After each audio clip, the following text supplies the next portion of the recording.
The Nevada desert is a furnace, not a furnace in metaphor, a furnace in fact. Its sun beats down with such relentless heat that the ground seems to breathe dry fire, cracking into lifeless plates. Nothing green lasts long here, not oak, not grass, not hope. For decades, farmers tried every method imaginable to coax this land into productivity, but the soil refused, as if it had decided once and for all that life was optional here.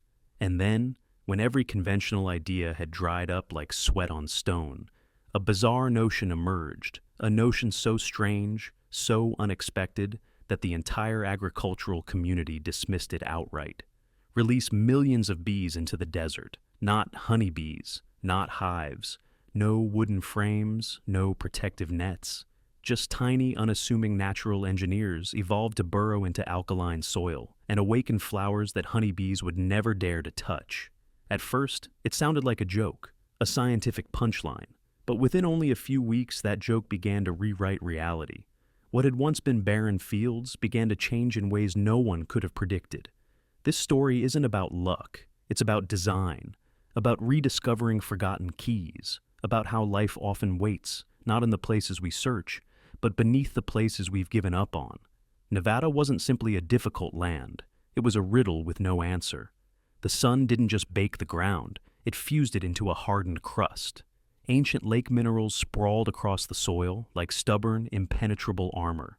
Each year, farmers would plant, hope would rise, and then yields would slip away, quietly, like grains of sand falling through an open hand. The message was never subtle. This land would not yield easily. Yet, in all that harshness, one plant refused to give up. Alfalfa, muted violet green, soft yet tenacious, pushed its roots deep, further than any other crop could manage. It carved its way toward hidden water veins that seemed almost mythic to anyone who had spent a summer in Nevada's heat.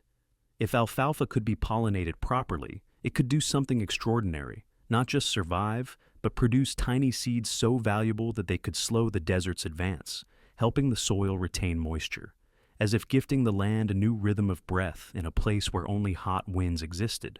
But the problem lay hidden within alfalfa's own beauty. Its flowers didn't simply open.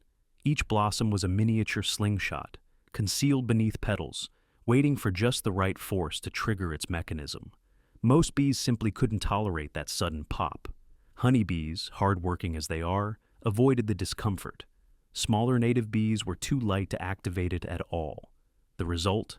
Fields of purple blossoms, stunning, beautiful, and utterly useless.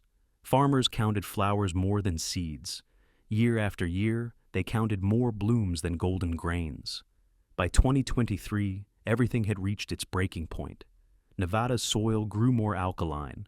With each passing season, crops weakened, costs skyrocketed, modern agricultural solutions, the ones that worked everywhere else, fell apart when applied here. It was as if every textbook ever written had skipped Nevada entirely. And yet, ironically, the answer had been lying here all along, hidden in the very salty soil that most farmers dismissed as cursed. It was there, buried in old research, waiting for someone curious enough to look. In a forgotten university storage room, dusty, quiet, ignored, stacks of research papers sat frozen in time, as if waiting for a second chance. And it was here that Dr. Clara Martinez made her discovery. She flipped a yellowed page and then froze. Tucked away among vague scribbles from the 1970s was a reference to a strange species of bee, one that once lived right on this land. A bee most modern scientists had never seen, never studied, and barely even knew existed. This bee didn't make honey. It didn't build wooden hives. It didn't form colonies like the honeybees. Instead, it lived underground, carving tiny tunnels through the alkaline soil that others wrote off as agriculture's worst enemy. What astonished researchers back then was how perfectly its size, its weight, and its landing behavior matched alfalfa's delicate slingshot mechanism. No other bee species could do that, only this one. But according to those notes, its population had collapsed rapidly when harsh chemicals swept through Nevada in the latter half of the 20th century. The soil was disturbed, the tunnels caved in, food sources vanished, and the bees vanished with them. Clara sat in silence for several minutes. If a bee had once evolved to pollinate alfalfa, and if it had once lived right here, then the answer to Nevada's greatest agricultural crisis had never been far away. It had been beneath everyone's feet, quite literally. The only question left was, could it come back? Could a tiny bee, erased from human memory, be the key to unlocking a door Nevada had been pushing against for so long? When news of Clara's discovery was brought to the research team's meeting table, no one dared speak it aloud. But they all understood the same thing deep down. If alfalfa needed that precise key to produce seeds, and if the bee that once performed that role had vanished because humans altered the soil the wrong way, then the only way to save the harvest was not to fix the soil by traditional standards, but to rebuild the exact environment nature had designed for them. And that meant doing something every Nevada farmer considered a contradiction. Not reducing soil salinity, but increasing it. They called it reckless. They called it foolish. They called it every insult in the book, because on the surface, it looked like turning a corner of farmland into a miniature salt flat, gleaming white under the sun. They buried beneath it an intricate underground irrigation network worth tens of thousands of dollars. They calculated exact salt concentrations meant to discourage other insects while preserving ideal conditions for the bees. They engineered soil structure with precision that rivaled any modern factory. Then they did the unthinkable. They ordered millions of alkali bees. No hives, no frames, just salt earth, blistering sunlight, and a fragile hope. The local newspapers called it the strangest experiment of the year. Experts appeared on television and insisted the insects wouldn't survive more than a few days. Social media exploded with ridicule. People laughed, mocked. Some felt secondhand embarrassment for the bees. They assumed this was Nevada's next great failure. But for those who truly understood alfalfa and the biology hidden beneath its blooms, the mockery meant nothing. Because every answer, success or collapse, lay hidden where no one could see, underground, in tiny tunnels that might already be forming, or might never appear at all. When the salt bed was finally completed, gleaming under the Nevada sun like a giant mirror reflecting human audacity, only one step remained: release the bees.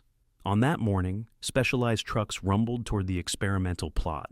More people gathered than anyone expected, not to cheer, but to witness how this crazy experiment would fall apart. And then, in what would become one of the most controversial moments in Nevada's agricultural history, millions of alkali bees were poured onto the salted soil. They fell like a rain of life onto a barren desert. No hives, no frames, just salt crust, blistering sunlight, and a fragile hope that nature would recognize its home. At first, nothing seemed to happen. Days passed. The surface stayed still. Critics doubled down. Social media called it a failure already in progress. But beneath the soil, in the slightly humid darkness where no camera could reach, an astonishing transformation began. The alkali bees did what they were born to do. They dug. And not the random chaotic digging of other ground-nesting bees. They carved precise, arc-shaped burrows that formed perfect circular tunnels, almost identical in depth and width. From these tunnels, they carved out tiny brood chambers, lining them with pollen and nutrient-rich secretions, then placed their first eggs inside. Seeds of life no one above ground could see. What was even more astonishing was how they chose their spots, guided by soil compaction, the scent of specific minerals, and the faint moisture rising from the underground irrigation system. They pinpointed exactly where conditions were ideal, as if reading a map humans had never seen. And the salt crust, the very thing everyone assumed would hinder them, became a natural shield, keeping other insects out while locking in just the right amount of moisture for larvae to develop. Each passing day, another tunnel extended, another brood chamber was completed, another sign that the bees, everyone, thought extinct were coming back to life. Above ground, farmers watched in silence. They were afraid to admit they were hopeful, yet unable to deny the sense that something was stirring beneath their feet. Then, a few weeks after the underground network of the Bee City had quietly taken shape beneath the salt, the first signs of change began to appear, not from the soil itself, but from the long purple fields stretching hundreds of meters away. At first, it was subtle. Farmers noticed more bees hovering over alfalfa blooms than they had seen in years. So many it felt like an invisible gate had been opened and an army had poured in. But it wasn't until they knelt down and looked closely that they realized something extraordinary. The alkali bees weren't merely visiting the flowers like ordinary pollinators. They were landing with sharp, precise motions. The exact weight, angle, and force needed to trigger alfalfa's signature pop mechanism with a perfection that made researchers question everything they once believed. When the blossoms snapped open, dusting the bees with clouds of yellow pollen, the insects didn't flinch. They embraced it almost instinctually, moving from one flower to the next with relentless, graceful precision. From a distance, the alfalfa field seemed alive, waves of bees sweeping across the purple expanse, like the land itself was breathing. For the first time in years, people saw what Nevada's agriculture had been longing for. Flowers once triggered, swelling and transforming into pods, promising new seeds. Scientists fell silent. The pollination rate of the alkali bees surpassed every species ever used. Their foraging range was larger than predicted. Their efficiency was nearly flawless. The field before them was not just thriving, it was rewriting the rules. Then came seed harvest season, normally a time thick with worry and dashed hopes. But that year, an indescribable quiet settled over the farms, the silence of people sensing that something extraordinary was approaching. When the first seed bags were lifted, whispers rippled through the rows of harvesting machines. The seeds were more abundant, denser, heavier. When the final numbers were compiled, the entire research team was stunned. Yields were 3, even 4 times the state's long-term average. Some areas reached figures experts had long claimed were impossible for Nevada's climate. Nevada, once the symbol of nature's stubbornness, had become proof of how even the smallest solutions can create the greatest transformations. From the tiny tunnels beneath salty soil, alkali bees rewrote the future of an entire region, not through miracles, but through abilities humans had long forgotten. This desert, once thought barren, had learned to bloom again. If you want to follow more unbelievable stories from modern science, environmental innovation, and the hidden forces that shape our world, don't forget to subscribe, because sometimes the most extraordinary answers are lying right beneath our feet.